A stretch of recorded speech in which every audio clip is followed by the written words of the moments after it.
everyone, and welcome back to the Gcor show. Today we're going to be talking about one of, if not the greatest Gcor race of all time, which was the Gen.3 Season 4 Round 1 Suzuka Grand Prix, which happened a couple days ago. It had everything: rain, safety cars, virtual safety cars, tyre blowout, unexpected lead changes and winners, unexpected podium sitters. It had the whole lot. And well, it was only, race number 1. How could I also forget the full grid that we had for the first time in Gcor history? Definitely, the Grand Prix that we had on Saturday was definitely an iconic Gcor Grand Prix, and one to forever be remembered as, well, hopefully, the first of many great races with full grids like that in Gcor. But yeah, let's first get to the fact that we have a full grid. I mean, who would have thought 20 drivers in a Gcor Grand Prix? It was only literally this time last season struggling to get 8 drivers in a Grand Prix. In the same Grand Prix, let's not forget. Okay, I guess you could say, less people had the F123 model at that time. And also, many drivers were away on holiday or doing other stuff. But still, only probably, last season managed to average about 10, 11 drivers. So for us to have 20 drivers in a Grand Prix is unheard of. And hopefully, with all of the drivers' help and with more advertising, Gcor can continue going in the right direction and getting more drivers. And who knows, maybe a Formula 2 series. It got to the point where one of the reserve drivers, Jasper, was unable to compete. I think he will be competing this weekend for Ferrari, but last weekend, because we had so many, a driver had to sit out. Which obviously is unfortunate for the driver, but for Gcor itself is great, Competition for seats is going to be better than ever. Anyways, on to the next point, which I have, is, well, the weather. The weather, I mean, it's very rare, actually, that we get, rain in an actual race. I mean, we always get it at Singapore, to be fair, but even that's, a wet to dry or dry to wet. This was pretty much a full wet race, apart from, I'd say, the last 2-3 laps. In this era, I think this may be the first Grand Prix for that to happen. So yeah, definitely very interesting. We have had rain in sprint races. I remember Silverstone sprint in Gen.3 Season 1, and also Australia sprint in Gen.3 Season 2. We had rain there, but definitely this was, I think, one of, if not the first race this generation to be literally pretty much fully wet. That, obviously, with the 20 drivers, came with safety cars. I think we had, I lost count, I think it was 3 or 4 safety cars, actually. That's including virtual as well, throughout the Grand Prix. So definitely one of the most. But that, it was all part of the spectacle, and it's what gave us, the crazy result we had. I mean, Cyrax, he was looking the wrong way after lap 13, and then ends up literally 14 laps later winning the Grand Prix. So I think that's definitely sensational. I think Cyrax, he deserved that. Well, he deserved it definitely when you look at how hard he's been working throughout the last 2 seasons. You could argue, especially if you're a McLaren fan, that the contact with Ollie Freeman could potentially have been the reason why he won that Grand Prix. But nevertheless, what a Grand Prix we had from a neutral's perspective. Definitely very good race. And then you also look at Gibbo on his debut, finishing P2. I mean, this guy, a week and a half ago, didn't have a seat. He was getting ready just to be a steward or potentially do some work at GN7 Mercedes. But now he's done a pre-season at Red Bull. He's done his first ever Grand Prix for Alpine, and look at him. All of a sudden, he's Alpine's golden boy. I mean, if you were to have told me that Alpine would be standing on the podium like a week ago, I'd be thinking, all right, maybe Hurricane, continuing his good form from last season. Because obviously, a week ago, in pre-season, Hurricane was driving in the Alpine. Let's not forget. The silly season. That's a video for another day. Or maybe even Smudge. Obviously, we know Smudge, his repertoire. We know his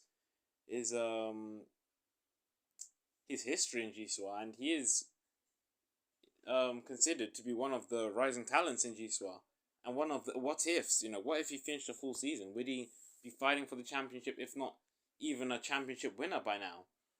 So definitely, Gibber. I think that's one of, if not the biggest surprise. He drove a brilliant race. I mean, after lap one, he was plumb last.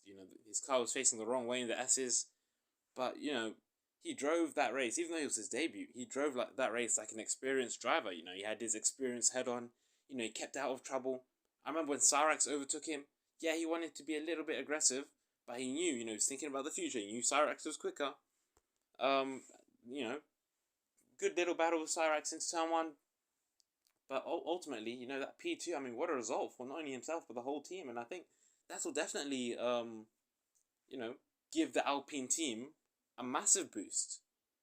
So, very happy for Gibbo and the Alpine team, and also Cicconi's. I mean, people said that he was sandbagging, but going off that qualifying performance, that was his actual pace.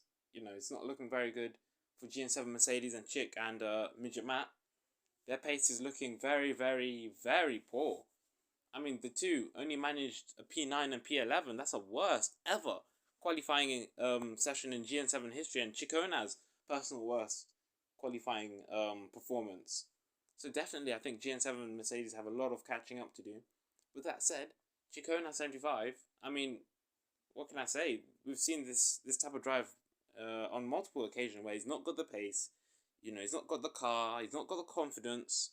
But he just manages to stay out of trouble and brings the car home. And look, from nowhere, manages to bag a P3. I mean, that last lap, the last 2 minutes of that Grand Prix Chick. Obviously, he was on dry tires, but wow. I mean, he went from, I think it was P9 to P3. Obviously, Walter had a puncher. We'll get to the punches in a minute. Walter had a puncher.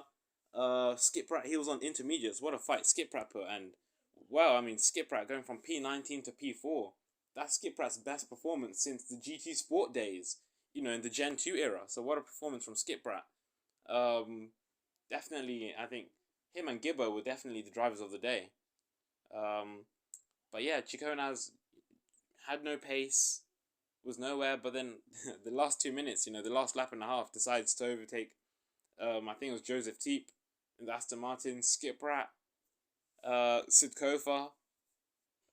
He went round the outside, or Smudge actually at the hairpin, and Walter. So 5 cars in a lap and a half. That's all right, But yeah, definitely, Midget Matt and Ciccone 75. The whole Mercedes have a lot of catching up to do. That McLaren looks very strong. Obviously, Walter and Ollie Freeman, they were, I wouldn't even say they struggled. They were just unfortunate. Obviously Walter running P2. No, he was P1, and then obviously got overtaken by Cyrax on the last lap. And then gets a tire blowout literally on, I think it was at the first corner. So, Lady Luck was not with McLaren last weekend, but I'm sure they'll come back stronger. That McLaren looks quick. Ollie Freeman looks quick. Walter looks quick. Although with that said, I'm hearing some, there is a little bit of tension in the McLaren team. That's what I'm hearing. I'm not starting any rumors or anything, but who knows? Already after one race weekend, tensions and relations already begin to break down at that McLaren team. So I guess that's a little theme just to keep an eye on going on for the next few Grand Prix. But yeah, what was the next thing? Oh yeah, the tire blowouts. Wow, that summed up the Grand Prix. Just as you thought you knew what was going to happen, another twist in the tail, and well, it didn't just happen to Walter, but happened to Noah as well. At least with Noah, it happened with 2 laps to go, I think. But with Walter, it happened on the final lap, so there was nothing he could have done. So yeah, tire blowers. I think Pirelli, definitely, they're going to be under a little bit of scrutiny, especially from Aston Martin and McLaren. But on the other hand, Walter and especially Noah ran those tires very deep into the Grand Prix, and especially when you take into consideration the track was drying, so the intermediates are going to wear fast. I think definitely that was a big risk from both drivers, and they paid the price. But yeah, I think Pirelli, they're going to be under a little bit of scrutiny. Obviously, you never want to see a tire blow up, and it's not only endangering the drivers, but it's also endangering the fans as well, with pieces of rubber flying into the stands. But yeah, what a race we had, and obviously the full grids, that, that's what gave us this brilliant race. So hopefully we can get many full grids. But the final thing I'd like to talk about before ending this episode of the Gcor show is qualifying. There was a lot of impeding in qualifying, which you never want to see. And obviously that's if you have an 18-minute session with 20 drivers on the grid, I mean, you're asking for it really. So there has been a few proposals from drivers and Gcor. One of them being run full qualifying actually for normal race weekends, and then for sprint race weekends run 18-minute qualifying. But with that happening, I think Gcor would also have to start half an hour earlier. So it all has its pros and cons. I guess a decision will be made shortly. Probably, if not this week, definitely next week. But yeah, that's just a little story, a little headline to keep an eye on. But yeah, what a race. And thank you to everyone who not only is listening and managed to listen throughout the whole of the Gcor show, but everyone who also competed in that race. Hopefully we can get many more. Obviously, Discord link down in the description below. I think it's the description or the bio. Don't forget to like, subscribe. And yeah, what an episode, and we'll see you